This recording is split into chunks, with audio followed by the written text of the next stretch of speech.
On veut vraiment exprimer notre reconnaissance à lui pour la vie que nous avons. Je n'ai ni argent ni or, mais ce que j'ai, je te le donne. Est-ce que vous connaissez cette expression et d'où vient-elle? Pierre. À quel endroit? Dans Actes, effectivement, c'est dans le livre des Actes. Et nous allons lire ce récit d'un miracle. Un miracle est toujours possible car Dieu fait grâce selon sa volonté. Et le titre pour notre message de ce matin, c'est « Une guérison parfaite ». Je reviendrai sur cette définition. Une parfaite guérison. J'ai été moi-même témoin de plusieurs miracles dans ma vie. Ce qui est important, c'est que la gloire revienne à Dieu seul. Lisons. Il était 3 heures de l'après-midi, l'heure de la prière.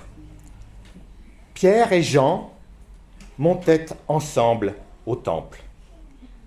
Or, on amenait un homme boiteux de naissance, qu'on installait tous les jours à la porte du temple, appelé la Belle, pour qu'il demande l'aumône à ceux qui entraient dans le temple. Voyant Pierre et Jean sur le point d'y entrer, cet homme leur demanda l'aumône. Pierre, accompagné de Jean, fixa les yeux sur lui et dit « Regarde-nous ». Il les regardait attentivement, s'attendant à recevoir d'eux quelque chose. Alors Pierre lui dit « Je n'ai ni argent, ni or, mais ce que j'ai, je te le donne. Au nom de Jésus-Christ de Nazareth, lève-toi et marche. » Puis il le prit par la main droite et le fit lever. Ses pieds, ses chevilles s'affermirent immédiatement. Et d'un bond, il fut debout et se mit à marcher. Il entra avec eux dans le temple, marchant, sautant et adressant des louanges à Dieu. Tout le peuple le vit marcher et louer Dieu. Il reconnaissait que c'était bien celui qui était assis à la belle porte du temple pour demander l'aumône. Et ils furent remplis d'étonnement et de stupeur à cause de ce qui lui était arrivé. Nous aimons voir des victoires, et notamment lorsque la personne qu'on soutient gagne. Et on crie, parfois on saute de joie. C'est ce qui arrive à cet infirme qui n'attendait plus rien de la vie, apparemment. Sa joie était immense et il reconnaît Dieu à l'origine de ce miracle. Ça vous donne envie, n'est-ce pas, de vivre de tels miracles? Observons quelques éléments de notre texte et des questions que ça peut soulever. Nous assistons là à une scène qu'on pourrait dire quotidienne, et on peut en voir des multitudes de scènes qui ressemblent à ce que nous venons de lire. Durant l'après-midi, les 2 apôtres, Pierre et Jean, se dirigent vers le temple de Jérusalem. Et l'auteur, qui est Luc, il nous présente un 3e personnage, un homme infirme depuis sa naissance. Il ne peut pas marcher. Il aurait pu rester dans cette situation toute sa vie jusqu'à sa mort. Et nous lisons le récit d'un miracle. Cependant, restons prudents. Nous ne pouvons pas tirer des principes trop rapidement à la lecture du verset 6 et de cette expression « Au nom de Jésus-Christ de Nazareth ». Cette expression n'est pas une formule magique. Les réponses de Dieu aux souffrances de nos vies qu'elles soient physiques, morales, spirituelles, sont très variées. Et parfois, c'est même un refus de guérison. Nous en avons eu un exemple dimanche dernier avec la prédication sur 2 Corinthiens 12. Nous avions vu que Dieu donne une explication.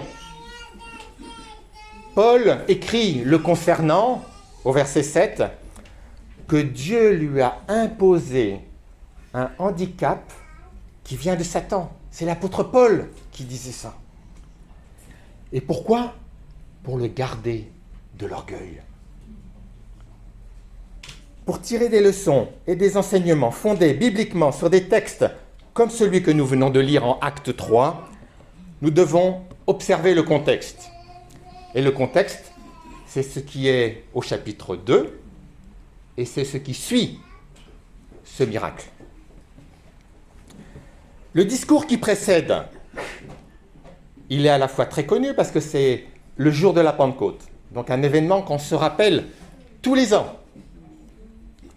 La foule s'étonne de voir les humains se comprendre alors qu'il y a un obstacle majeur, celui de la langue. Les hommes de tout le bassin méditerranéen qui avaient plein de langues différentes, ils se comprenaient. Eh bien, l'intention de Pierre, lorsqu'il a fait ce discours après la Pentecôte, était l'appel à la conversion. Je vous encourage à le relire, ce discours. Un appel à la conversion, afin de recevoir le salut en Christ.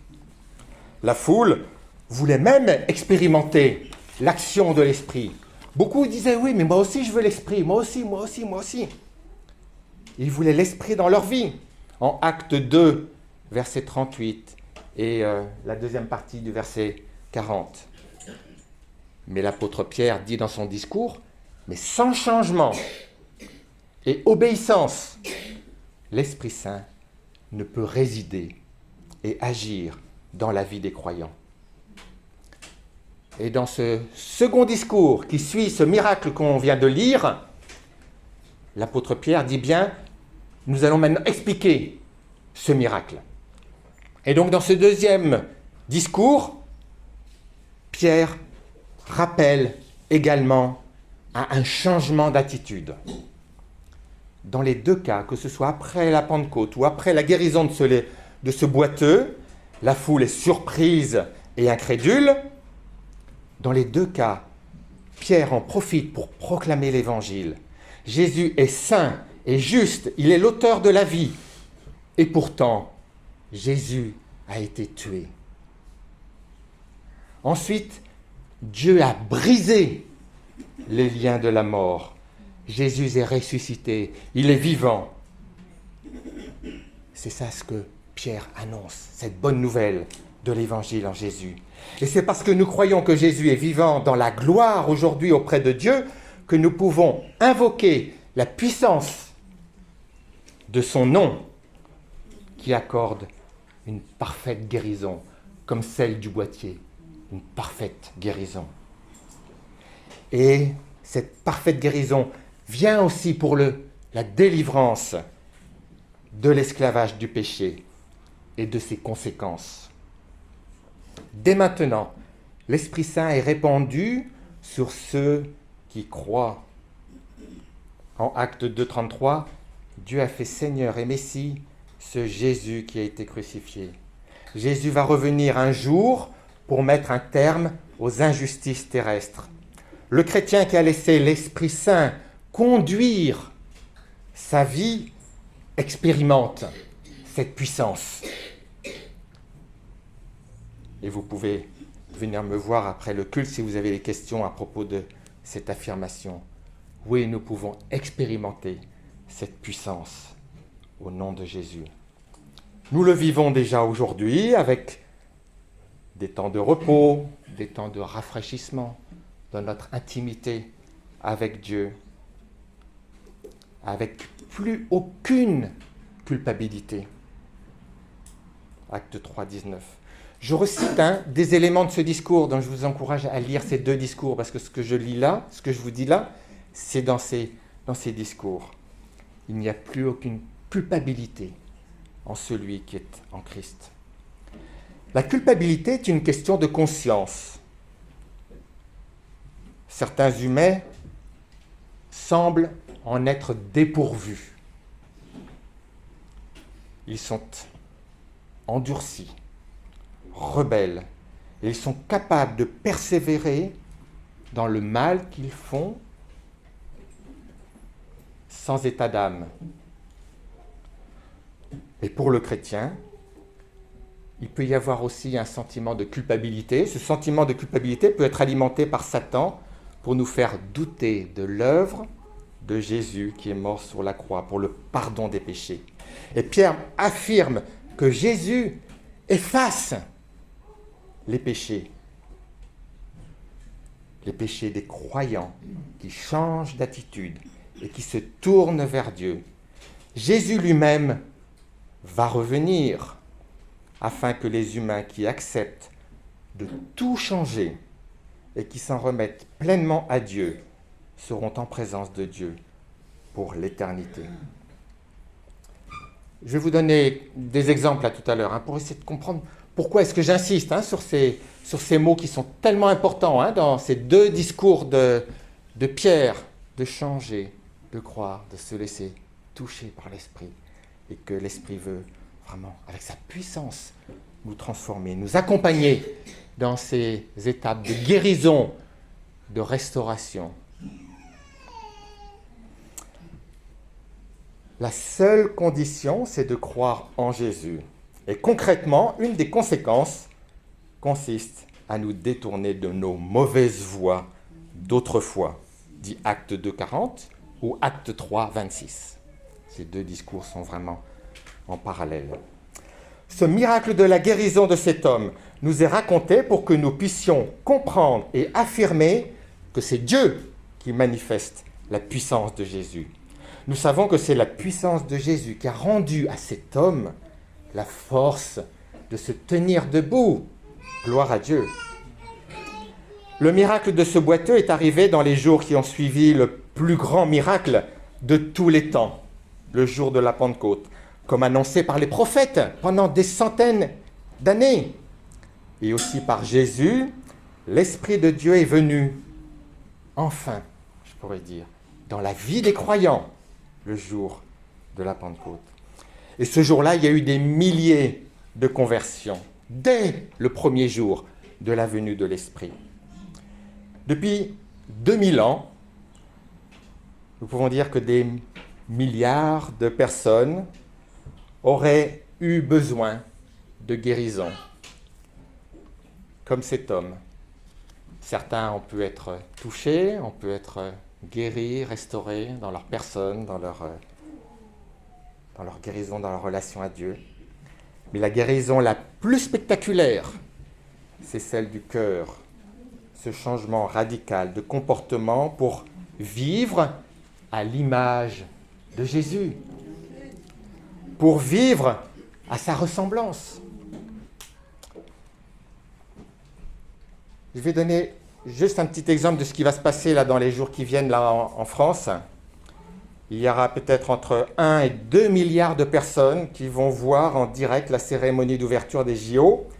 Et pourtant, c'est rien. On l'attend depuis 8 ans, mais c'est rien. C'est rien. En comparaison à ce qui nous attend avec le retour de Jésus. Alors j'avais un faux billet là, mais je l'ai pas avec moi. Je vous le montrerai tout à l'heure, je l'ai oublié dans mon sac. J'avais un faux billet de 50 € pour m'aider à témoigner de ma foi et de mon espérance en Jésus. Et sur ce faux billet, c'était écrit « Stop à l'arnaque ». Effectivement, l'argent, ça nous conduit vers des mauvaises directions. Eric pourrait nous en parler. On pourrait être trop attaché à l'argent, à vouloir toujours plus. Stop à l'arnaque. Et l'apôtre Pierre l'a dit, je n'ai ni argent ni or. Il avait beaucoup plus que ça. Ce que je te donne, c'est la délivrance de l'esclavage du péché et de ses addictions. La foi en Jésus délivre et donne une parfaite guérison à ce dont nous souffrons. Le péché est préoccupant pour chacun d'entre nous. Il est à notre porte. L'ennemi veut toujours nous entraîner loin de la présence de Dieu, avec des conséquences énormes dans notre relation avec Dieu, dans notre relation avec notre prochain.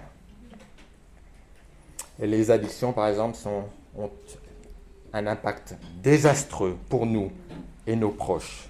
Nous vivons dans un monde brisé qui aspire à être libéré. Et le seul libérateur, c'est le Christ. On l'a chanté tout à l'heure. Jésus est notre libérateur. Notre sexualité, par exemple, est peut-être brisée durablement. Ce que Dieu a créé de bon est devenu malsain. Mais Jésus peut pardonner, transformer et restaurer ce qui a été déréglé. Ce que nous ne pouvons faire par nous-mêmes, la grâce de Dieu nous l'offre de manière puissante et pratique en Christ. Comment vivre et expérimenter un tel miracle? En Actes 3,16, l'apôtre Pierre parle d'une foi efficace en Jésus.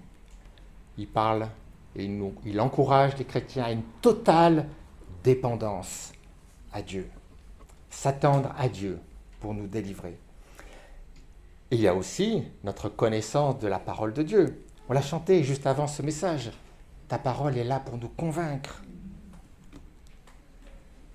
Comment puis-je affirmer ce que je suis en train de vous dire là, sans lire, sans connaître la parole de Dieu? Je pourrais rester ignorant de la pensée de Dieu. Dieu se sert de sa parole pour agir en nous par son esprit. Et dans 2 Timothée, on peut lire toute l'Écriture est inspirée de Dieu et utile pour enseigner, pour convaincre, pour corriger, pour instruire dans la justice, afin que l'homme de Dieu soit formé et équipé pour toute œuvre bonne. Aucune de ces affirmations n'est optionnelle. On ne peut pas... Non. Toutes ces affirmations sont indispensables, sont importantes. En poursuivant avec l'exemple de notre sexualité, nous pourrions demeurer volontairement dans nos péchés en nous conformant aux pratiques du monde qui nous entoure, en restant dépendants de diverses addictions proposées par Internet, comme celle de la pornographie. Je cite cet exemple parce que c'est un fléau pour notre monde, mais aussi pour les chrétiens et pour la jeunesse. Les collégiens, il y en a certains collégiens qui sont là, il y a déjà des images qui peuvent déjà vous troubler, vous prisonnier. Il y a comme des griffes de l'ennemi qui veulent vous emprisonner avec des images qui sont du monde et que le Seigneur il veut vous protéger de ça. Le primaire, vous pourriez être aussi confronté à ça, mais les parents sont là, ils peuvent vous empêcher de regarder votre téléphone. J'ai assisté à un séminaire au mois de juin et j'ai pu voir des vies brisées, des couples brisés, et aussi des couples restaurés, des personnes restaurées par l'action de l'Esprit, qui veut vraiment, par sa puissance, par sa présence, délivrer de ces addictions qui rongent la vie également des chrétiens. L'Esprit vient en aide à notre faiblesse. Et on pourrait lire, et je vous encourage à lire Romains 8, qui sont des encouragements dans notre relation à Dieu, dans notre confiance à lui, pour le laisser entièrement agir par son esprit. La souffrance, qu'on a vue là tout à l'heure, eh bien c'est quelque chose de naturel depuis la chute, depuis cette indépendance de l'homme vis-à-vis de Dieu.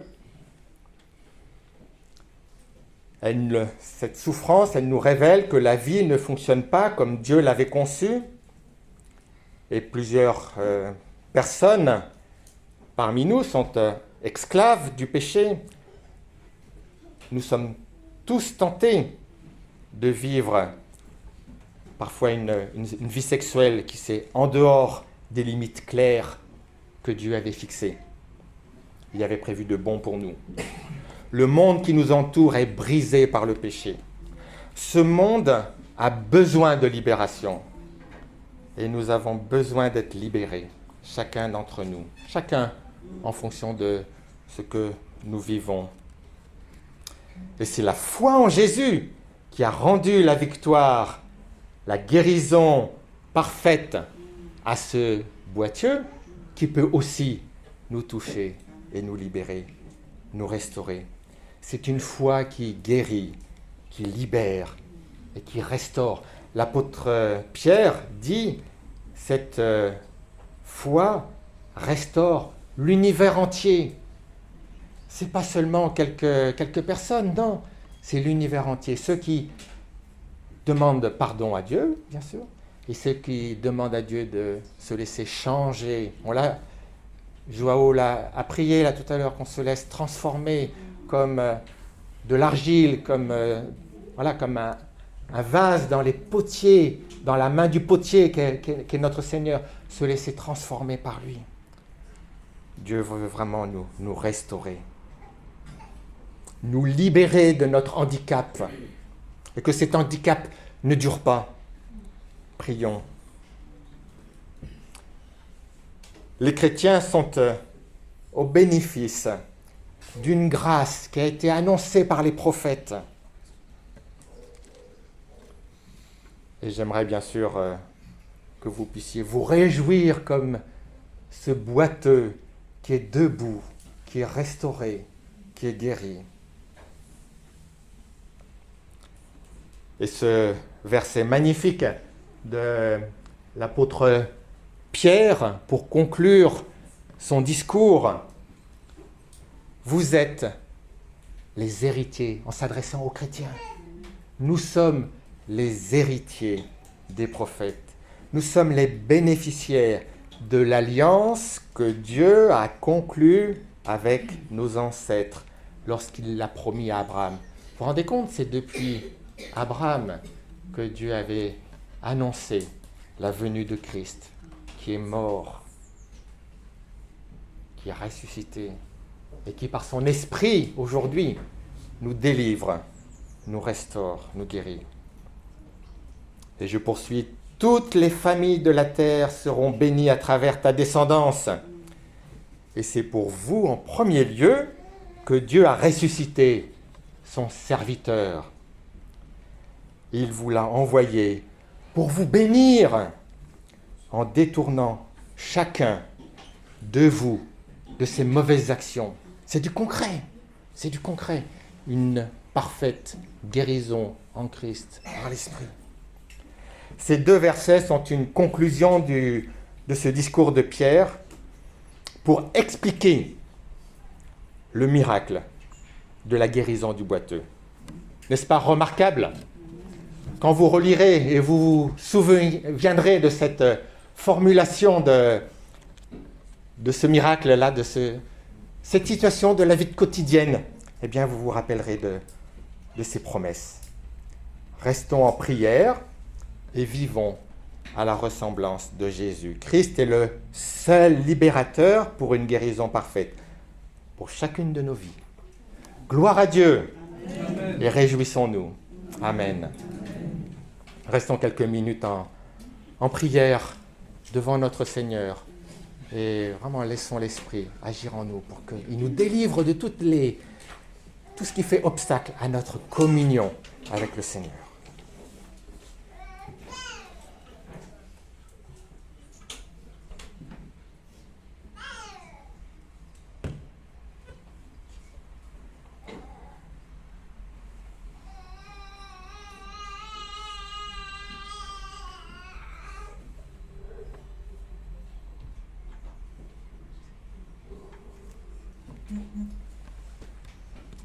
Seigneur, merci pour ces paroles d'encouragement que nous venons de lire dans ta parole. Merci Seigneur pour ton esprit. Oui Père, nous voulons laisser ton esprit agir dans nos vies. Nous voulons nous laisser toucher par toi. Et nous avons besoin de ton aide pour dire non à ce monde qui nous entoure, dire non à ces tentations, dire non à ce que le monde nous propose. Oui, Père, nous voulons te ressembler, nous voulons rayonner de l'amour que tu as pour nous, dire ce en quoi nous croyons. Et nous voulons vraiment expérimenter cette guérison parfaite, Père. Merci, Père, pour ton action, là, maintenant, dans nos vies, par ton esprit, nous voulons nous laisser toucher par toi, nous laisser délivrer. Tu es notre Seigneur et Sauveur. Gloire à toi, Seigneur Jésus. Amen, Père. Amen. Nous allons chanter ton amour, ta puissance, ta présence dans nos vies avec ce chant du 507 dans J'aime.